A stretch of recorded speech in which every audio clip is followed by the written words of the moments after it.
Atzokoan, aberreguna laster dela eta EAJak ateratako manifestuan, azkenean, hilabete asko pasatu ondoren, ia urte bat baino gehiago pasatu ondoren, bat egiten du EH Bilduk aspaldi esaten duen eta planteatzen duen azterketa strukturalarekin.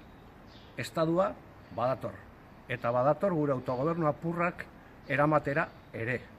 Beraz, aspaldi esan genuen Kataluniako afera etzela Kataluniako afera bat, baizik eta guri ere zegokigun afera bat ere bazela.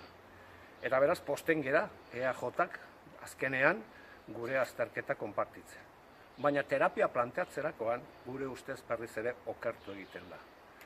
Estaduak planteatzen duen kontrarreforma ez da kontrarreforma koiuntural bat, ez du zerikusirik hauteskunde orokor batzuekin. Zerikusia dauka estrukturala den kontrarreforma batekin eta ofensiba batekin.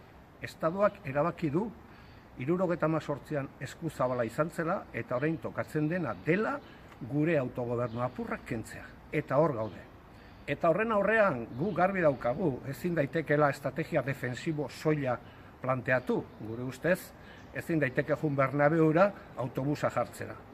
Defenditu behar ditugun askatasun apurrak, noski, baina ibilbide horri garbi batekin, burujabetza lortzeko.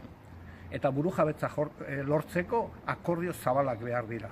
Hemen ez gaude erresistitzeko, hemen irabazteko gaude. Eta irabazteko koordinatu behar ditugu gure aleginak Kataluniarekin, Flandriarekin, Korsikarekin, Eskoziarekin eta Europako beste herriekin. Zeren eta berriro diot, gu ez ginen jaio erresistitzeko. Gu jaio ginen irabazteko. Eta horretarako akordio zabalak behar ditugu. Akordioak ez gure apurrak defendatzeko. Hori ere egingo dugu, baizik eta askatasun osoa lortzeko.